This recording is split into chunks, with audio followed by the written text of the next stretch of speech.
Hi everyone. Well, I thought it was time I actually did something along the Valve radio line, considering I've got a lot of radios in storage and a lot of them are actually waiting to be repaired, restored, and yeah, I actually went and visited a collection last night of a guy I know who's got an extensive collection of radios, and yeah, kind of got me inspired to have a crack at some of my own, which have been sitting collecting dust, not doing much for quite some time. But before I get into it, I just want to talk about Aussie 50, Edward Jones. I was pretty rattled that when I found out that he'd taken his own life. I've been a subscriber to him now for a few years. I've been watching his videos also over the years as well, but hadn't really watched many of his videos in the last probably year or two. But yeah, just pretty rock bottom actually, and obviously he was suffering demons in his head. Obviously he was obviously going through a lot of pain, a lot of frustration, and yeah, decided to end everything. And yeah, it kind of did. Yeah, it did rattle me.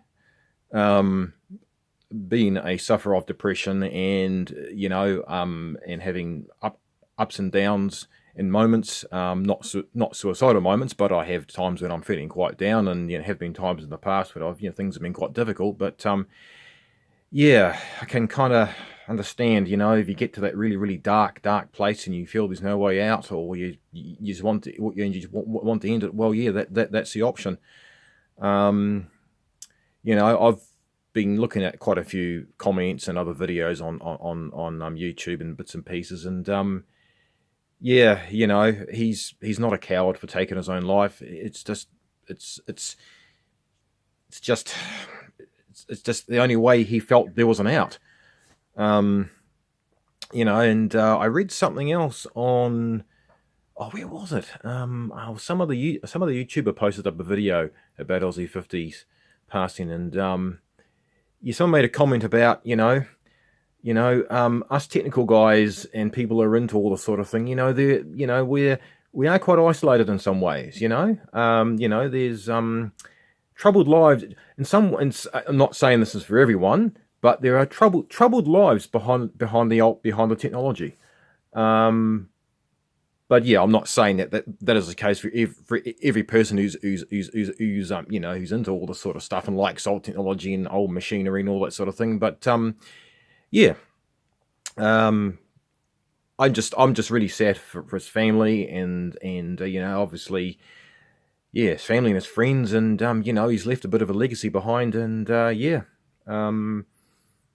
I just hope he's free. I hope he's free. I hope his soul's free, and he's no longer suffering, and he's in some ways he's in a better place. So yeah, just sort of want to touch on that, and yeah, hopefully one day I'll catch up with him, in the afterlife, and yeah, we'll have a get together and maybe smash up a few TVs or destroy a washing machine, or we'll just get together and have a bit of a chinwag. And yeah, I mean, I'd never met the guy, and he spoke to him a few times, and a few messages via Facebook, via YouTube and that. But no, he seemed like a really nice guy, really passionate about what he did. All his machinery, all his projects, all his toys, all his cars. He was just a likable young man, and just 33 years, just too young. But hey, mate, yeah, rest in peace, Eddie. Just rest in peace, mate. Right. So, this is a Philips B3Z75U AC/DC valve radio. These were quite common here. In the 19, I think this is probably around from probably the 1950s, or probably the 50s, or definitely the 1960s. These were made here in New Zealand. There were a lot of these around. They were common as. They're quite, as you can see, they're not, judging by the size of my hand, they're not exactly large, and you can pick it up with one hand. It's not too bad at all. pretty easy to maneuver around. And I've got quite a few of these in various states. This is one of the better ones. I've got others with broken cases and ones with missing knobs and dial, all the writings come with the dial and so forth. But this one here is one of the better ones. I pulled out of a box, and it's been sitting inside in the kitchen on the top of our display cabinet. I thought to myself, well, it's sitting there doing nothing. And interestingly, my partner commented the other day. She said, we've got all these radios in the house, but none of them actually work. And she's got a point, because a lot of them don't. Well, actually, I lie. There is a couple up in the lounge which just need, I just need to plug them in, or run it essentially to a PowerPoint. I've got an old 1930s Goldbranson, which I did up some time ago. And yeah, that works fine, but it's just where it's sitting. There's no convenient PowerPoint for the thing. Yeah, so I just thought I'd have a break from TVs. They're over there, one down there. This has developed a fault with the brightness in video drops in and out and carries on, and it's really intermittent. I suspect it might be a noisy transistor, possibly, because there are transistors in the video circuitry, or even in the IF section. I'd actually been using it to play my old Atari 2600 on. I've been using it for quite some. I've been using it over a few evenings, going through my games, and then it started playing up. So I went back to the color Sanyo I'd been using. So I've got to fault find that, but I will do a video on that one. I will do a video on it when it finally gets around to playing up again.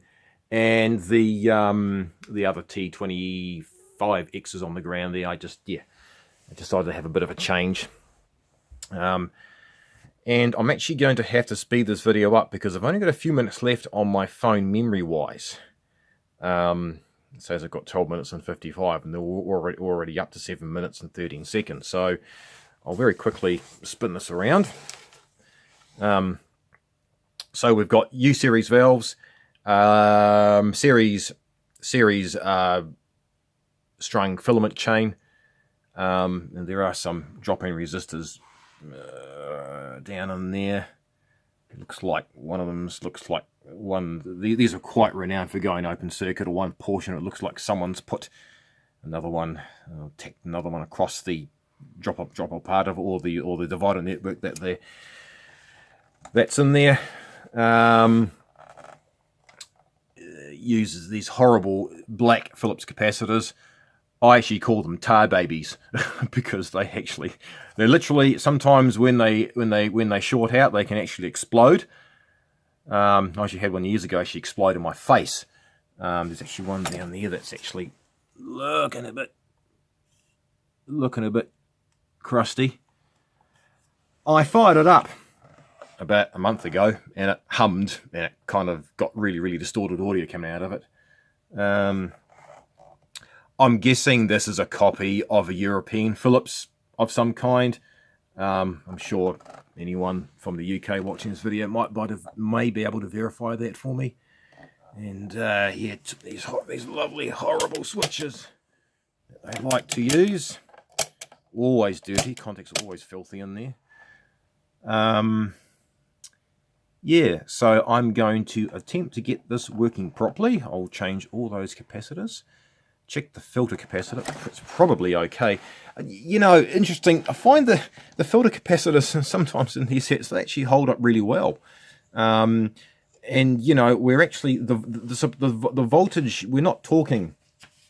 We're not talking. The B plus is not that high. If you look at the voltage table there, I mean, you've got 2i5 on the plate and 180 on the cathode, so the actual main B plus rails aren't that high. So I guess the poor filter capacitor doesn't get a hell of a hard time. There's your alignment instructions, and that's your valve. That's your valve layout.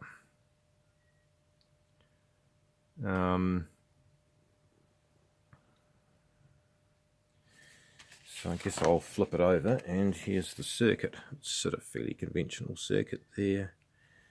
We've got the mains. Oh, come on, camera. I'm not in the mood for this today. Not focusing properly. Stupid bloody smartphones. We've got flickering. I'll try doing that off. Maybe that's got rid of the annoying flickering from the light. Hopefully you guys can see it. So, typical mains goes in. You've got the filament chain there. There's your rectifier. There's supply cap. Goes up to the output stage and feeds all that. And your speaker and so forth. Yeah.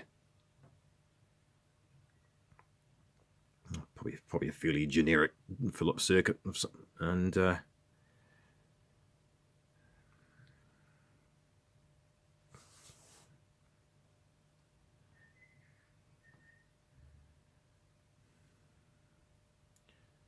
yeah, so, and all your component locations down there and what they are. If you happen to have one that's got the wrong pattern, you can look and cross-reference to that there. Yeah, so I'll have a crack at it this afternoon, see how far I get with it, and I will come back with an update on it in the very near future. So, yep, thanks for watching, and I'll be back soon. Cheers.